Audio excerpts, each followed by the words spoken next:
Greetings વિદ્યાર્થી મિત્રો, આજના આપણા આ વિડીયોમાં આપણે શીખવાના છીએ અંગ્રેજી વિષયમાં પહેલો પાઠ. તો ચાલો શરૂ કરીએ. પહેલો ફકરો અને એનું પહેલું વાક્ય. Long long ago a ઝુલુ hunter was sitting under a tree, જેનો અર્થ થાય છે કેટલાય સમય પહેલા એક ઝુલુ શિકારી એક ઝાડ નીચે બેઠો હતો. જ્યાં દોસ્તો લોંગ લોંગ અગો એનો મતલબ લેવાનો છે કેટલાય સમય પહેલા. અ ઝુલુ હન્ટર એટલે એક ઝુલુ શિકારી. વોઝ સિટિંગ એટલે કે બેઠો હતો. અંડર અ ટ્રી એટલે કે એક ઝાડ નીચે. તો સંપૂર્ણ ભાષાંતર આ રીતે થાય કે કેટલાક સમય પહેલા એક ઝુલુ શિકારી એક ઝાડ નીચે બેઠો હતો. બીજું વાક્ય છે હિઝ નેમ વોઝ ઈડી. તેનું નામ ઈડી હતું. હિઝ નેમ એટલે કે તેનું નામ, વોઝ એટલે હતું, અને ઈડી ઈ ઈડી એટલે ઈડી. તો સંપૂર્ણ ભાષાંતર થયું બીજા વાક્યનું કે તેનું નામ ઈડી હતું. ત્યાર પછીનું વાક્ય છે he saw a large herd of deer grazing in the lush green meadow. ત્રીજા વાક્યનું સંપૂર્ણ ભાષાંતર થાય છે કે તેણે હરણના એક મોટા ટોળાને લીલાછમ બીડમાં ચરતું જોયું. જ્યાં દોસ્તો હી સો SAW સો એ ભૂતકાળનું ક્રિયાપદ છે જેનું મૂળ રૂપ છે સી SEEC. તો SEEC એટલે જોવું, એનું ભૂતકાળ થાય છે સો. તો સો એટલે કે જોયું. હી સો એટલે કે તેણે જોયું. અ લાર્જ હર્ડ, લાર્જ એટલે મોટું, વિશાળ, અને HERD હર્ડ એટલે કે ટોળું. તો તેણે એક મોટા ટોળાને જોયું. ઓફ એટલે કે નું, કોનું? તો કે ડિયર, DEER ડિયર એટલે કે હરણનું. ગ્રેઝિંગ, ગ્રેઝિંગ એટલે કે ચરતું. ક્યાં જોયું? તો કે in the lush green મેડો. MEADOW મેડો એટલે બીડ, લશ ગ્રીન એટલે કે લીલુંછમ, અને ઇન એટલે કે માં. તો સંપૂર્ણ આ વાક્યનું ભાષાંતર આ રીતે થયું કે તેણે હરણના એક મોટા ટોળાને લીલાછમ બીડમાં ચરતું જોયું. એક પેરેગ્રાફ આપણે પૂરો કર્યો. બીજો paragraph. He said to himself, જેનું ભાષાંતર થાય છે તેણે મનમાં વિચાર્યું. હી એટલે કે તેણે, સેડ એટલે કહ્યું એમ પણ થાય. ટુ હિમસેલ્ફ, હિમસેલ્ફ એટલે કે પોતાની જાતે, એટલે કે મનમાં. તો તેણે પોતાની જાતે કહ્યું અથવા તો તેણે મનમાં કહ્યું અથવા તેણે મનમાં વિચાર્યું. શું વિચાર્યું?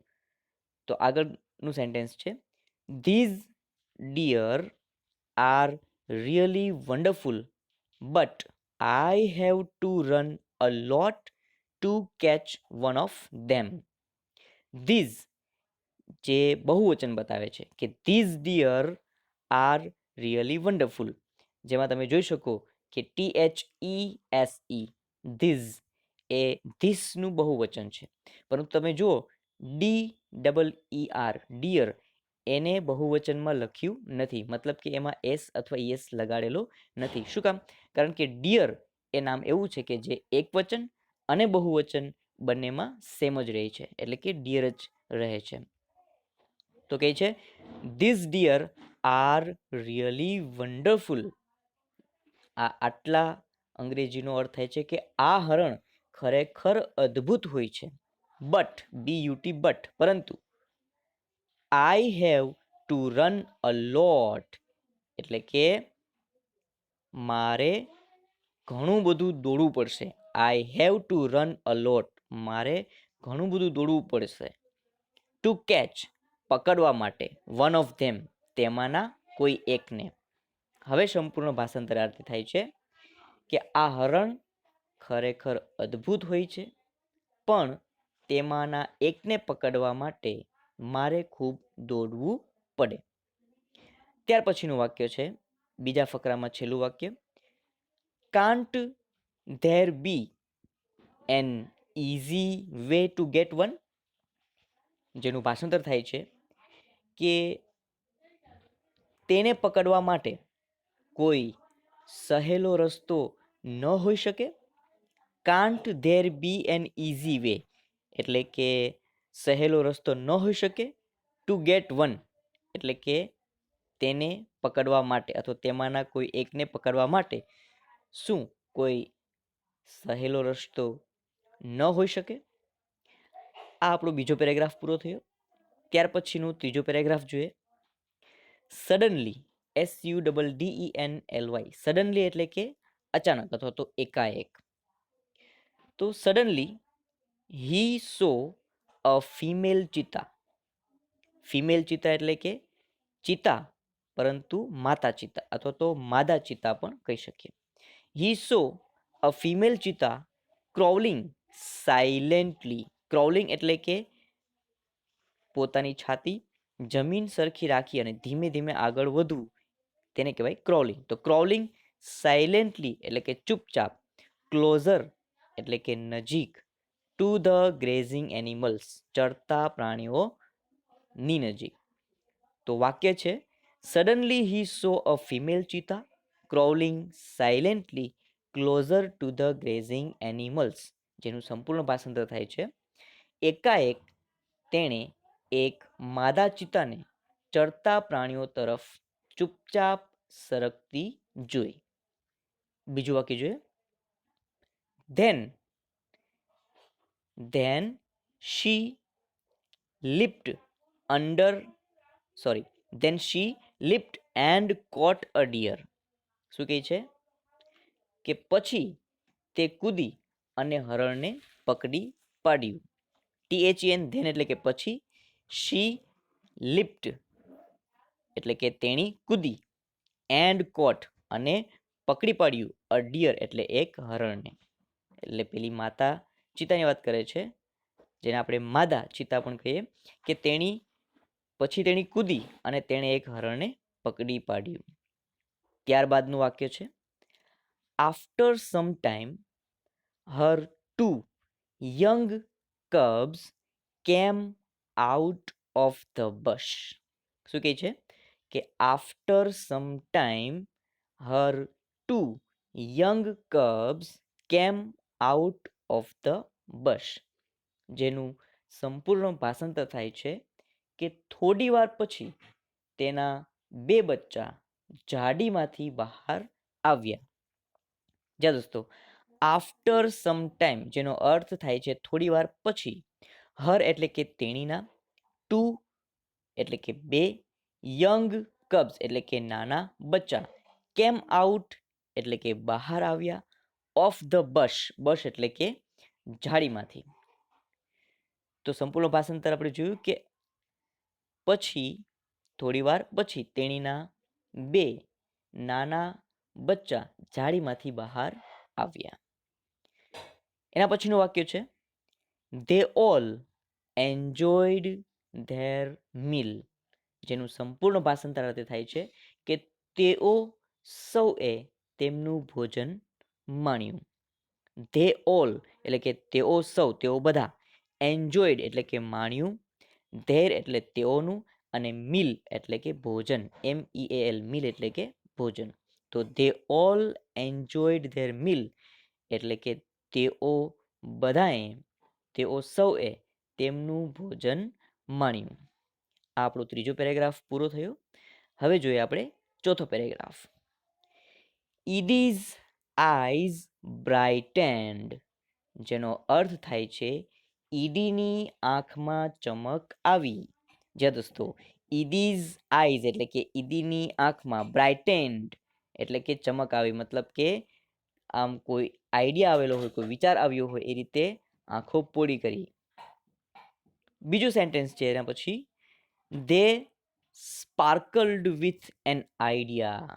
જોયું બીજું વાક્ય આવ્યું છે કે ધે સ્પાર્કલ્ડ વિથ એન આઈડિયા. જેનું સંપૂર્ણ ભાષાંતર થાય છે કે એમાં એક યુક્તિ ઝબૂકી. ધે એટલે આંખોની વાત કરે છે. સ્પાર્કલ્ડ એટલે કે જાણે કોઈ યુક્તિ આવી હોય અને આંખો આમ ચમકવા લાગે છે એવી રીતે સ્પાર્કલ્ડ વિથ એન આઈડિયા એટલે કે તેમાં એક યુક્તિ આવી. આગળનું વાક્ય છે હી એનવીડ ધ કબ્સ, જેનું ભાષાંતર થાય છે કે તેને બચ્ચાની અદેખાઈ આવી. હી એટલે કે તેને, એનવીડ એટલે કે અદેખાઈ આવી. કોની? તો કે ધ કબ્સ એટલે કે બચ્ચાની. તેને બચ્ચાની અદેખાઈ આવી. કોને બચ્ચાની અદેખાઈ આવી? તો કે ઈદીને. આગળનું વાક્ય છે can I be lucky as these beautiful cubs. એનું સંપૂર્ણ ભાષાંતર થાય છે કે શું આ રૂપાળા બચ્ચા માફક અથવા આ રૂપાળા બચ્ચાની જેમ હું નસીબદાર થઈ શકું ખરો? શું કહે છે કે કેન આઈ બી લકી, શું હું નસીબદાર થઈ શકું ખરો? શું હું નસીબદાર થઈ શકું ખરો? એઝ ધીઝ બ્યુટીફુલ કબ્સ, આ રૂપાળા બચ્ચાઓની જેમ અથવા એની માફક. બ્યુટીફુલ એટલે કે સુંદર પણ થાય અથવા રૂપાળા પણ થાય છે. ત્યારબાદનું સેન્ટેન્સ છે they got their food without any effort, જેનું સંપૂર્ણ ભાષાંતર થાય છે કે તેમને તો કોઈ શ્રમ વિના તેમનો ખોરાક મળી ગયો. શું કહે છે? ધે ગોટ ધે એટલે પેલા નાના બચ્ચાની વાત કરે છે. ધે ગોટ એટલે કે તેઓને મળી ગયો. ધેર ફૂડ તેઓનો ખોરાક.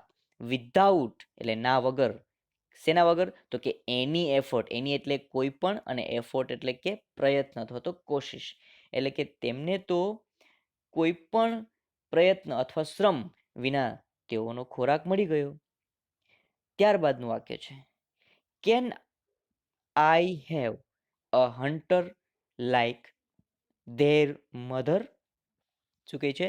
Can I have a hunter like their mother, જેનું સંપૂર્ણ ભાષાંતર છે કે શું મારે તેમની માં જેવો શિકારી હોય તો અથવા હોઈ શકે? આગળ જોઈએ આપણે can I have a hunter, શું મારી પાસે એવો શિકારી હોઈ શકે? લાઈક ની જેવો.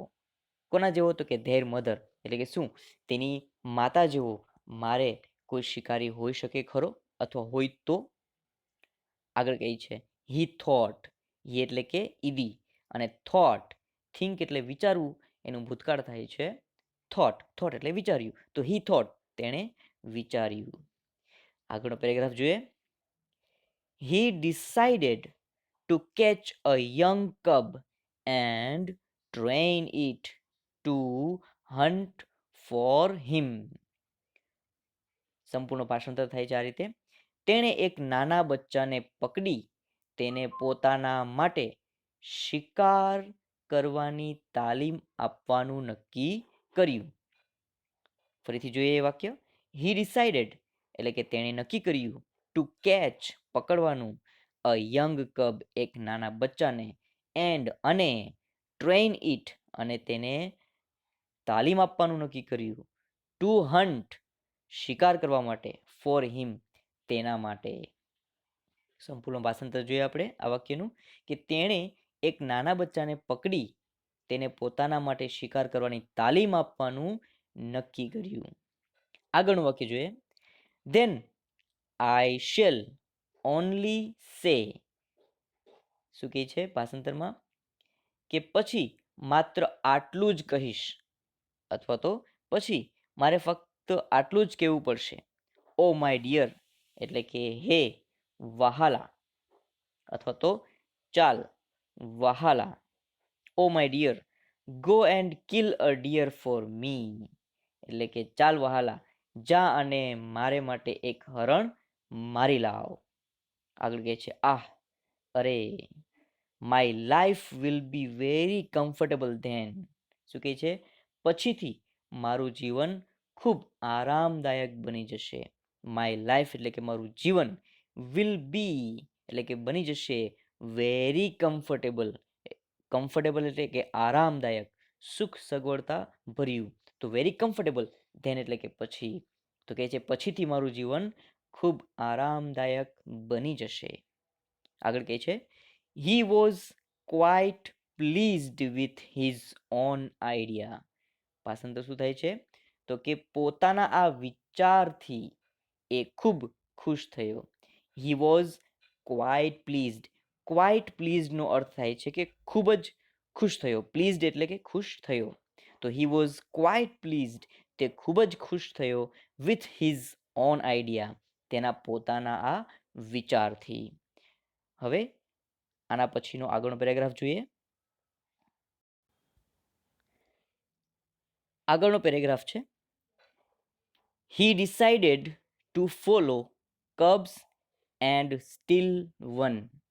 ભાષાંતર થાય છે બચ્ચાનો પીછો કરી તેણે એકને ચોરી લાવવાનું નક્કી કર્યું. શું કહે છે કે હી ડિસાઇડેડ, તેણે નક્કી કર્યું, ટુ ફોલો, ફોલો કરવું એટલે કે પીછો કરવો, અનુસરવું, પાછળ જવું. ટુ ફોલો કબ્સ, કબ્સ એટલે કે બચ્ચાનો પીછો કરવાનું વિચાર્યું. એન્ડ સ્ટીલ વન, અને એક, વન એટલે એક, અને સ્ટીલ એટલે કે ચોરી લાવવાનું નક્કી કર્યું. સ્ટીલ એટલે કે ચોરવું. તો હી decided to follow cubs and steel one. ભાષાંતર રીતે થાય છે કે બચ્ચાનો પીછો કરી તેણે એકને ચોરી લાવવાનું નક્કી કર્યું. આગળ કહે છે from his experience Idi knew that a cheetah never attacks a man. ભાષાંતર આ રીતે થાય છે કે ચિત્તો કદી માણસ પર હુમલો નથી કરતો એમ એ અનુભવથી જાણતો હતો.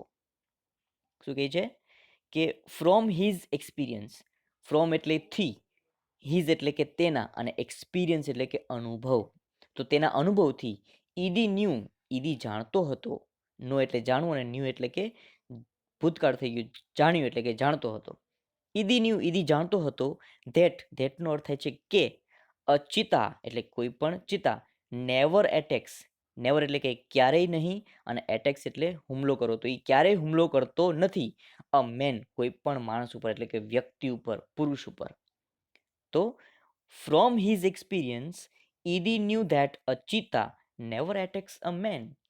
કહે છે કે ચિત્તો કદી માણસ પર હુમલો નથી કરતો એમ એ અનુભવથી જાણતો હતો. કોણ? ઈદી.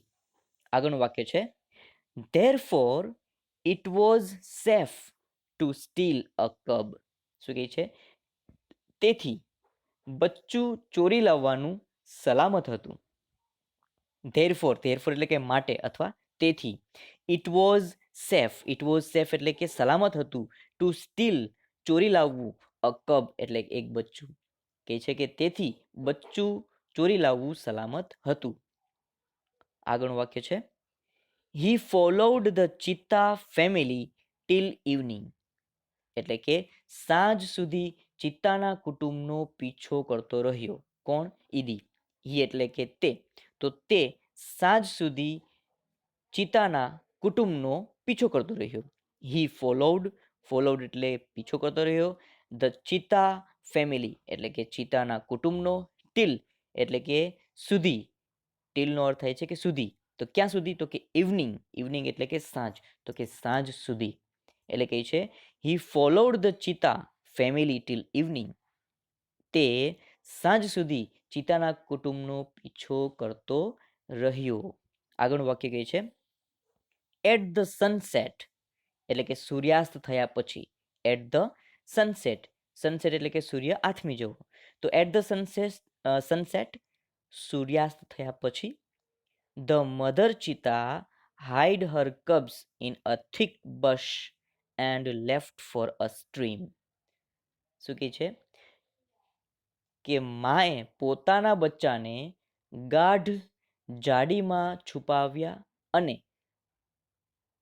ઝરણા તરફ ઉપડી, એટલે કે ઝરણા તરફ ચાલી ગઈ. ફરીથી એ વાક્ય જોઈએ કે એટ ધ સનસેટ સૂર્યાસ્ત થયા પછી ધ મધર ચિતા હાઈડ એટલે કે માતા ચિતાએ સંતાડી દીધા. હર કબ્સ તેણીના બચ્ચાને. ઇન એટલે કે માં.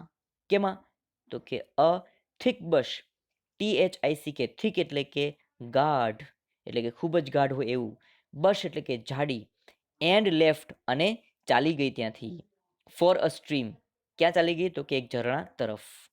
સંપૂર્ણ વાક્ય આ રીતે છે કે at the sunset the mother cheetah hide her cubs in a thick bush and left for a stream.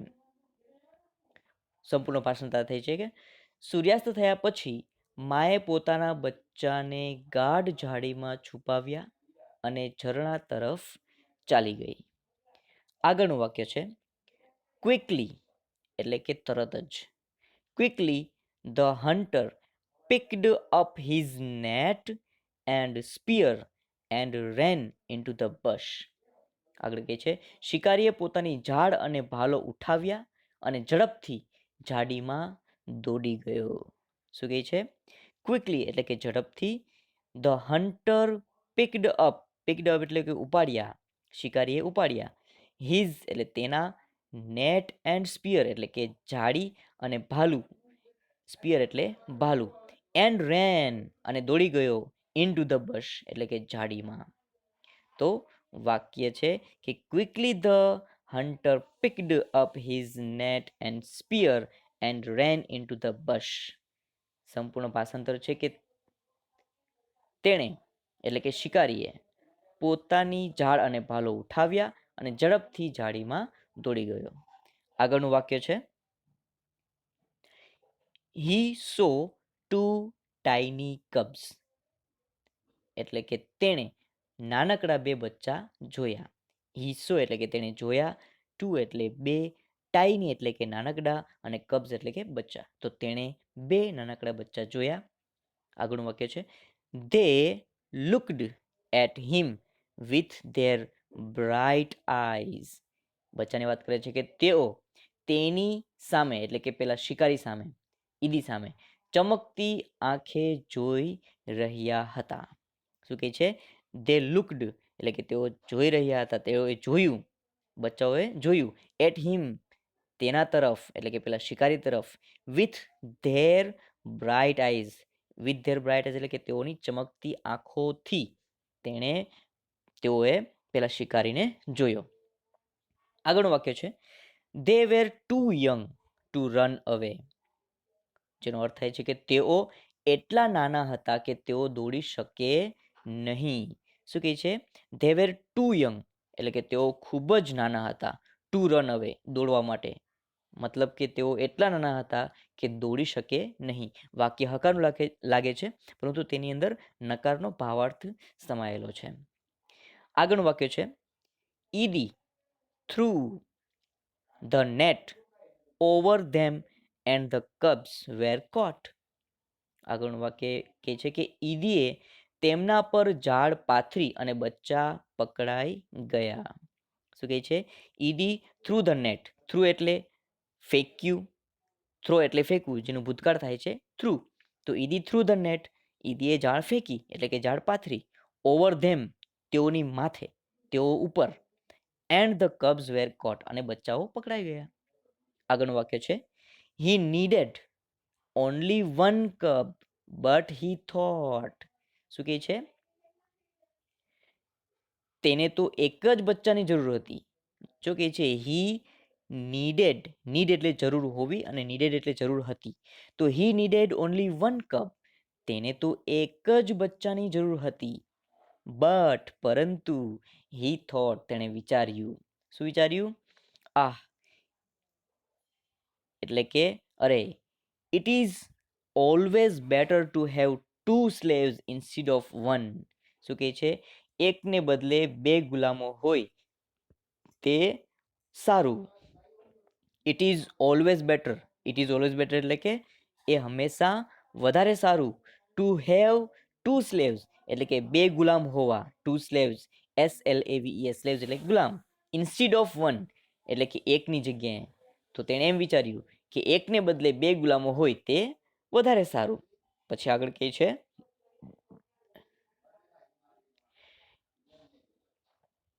He dragged them with him and hide them under a big basket.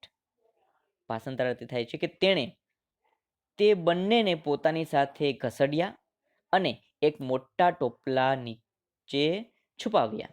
શું કહે છે? હી ડ્રેગ્ડ ધેમ ડ્રેગ્ડ એટલે કે ઢસડી ગયો અથવા ઘસડી ગયો. હી dragged ધેમ તેઓને ઘસડી ગયો. વિથ હિમ તેની સાથે. એન્ડ હાઇડ અને સંતાડી દીધા. ધેમ એટલે કે તેઓને. અંડર ની નીચે. અ બિગ બાસ્કેટ એક મોટા ટોપલાની નીચે. તો ભાષાંતર અર્થ થાય છે કે તેણે તે બંનેને પોતાની સાથે ઘસડ્યા અને એક મોટા ટોપલા નીચે છુપાવ્યા. તો વિદ્યાર્થી મિત્રો, પ્રથમ પાઠમાંથી આપણે અહીં સુધી ભાષાંતર રાખીએ છીએ. તમે જે સ્પેલ યાદ કર્યા છે, જે અંગ્રેજીના શબ્દો યાદ કર્યા છે, તે આ પાઠ જે ચાલ્યો છે અહીંયા સુધી, ત્યાં સુધીની અંદર આવી જાય છે. એટલે આશા રાખું છું આ પાઠ તમને સમજાઈ ગયો હશે. આ પાઠના બીજા ભાગમાં આપણે જલ્દ મળીશું. ત્યાં સુધી જય હિન્દ, જય ભારત.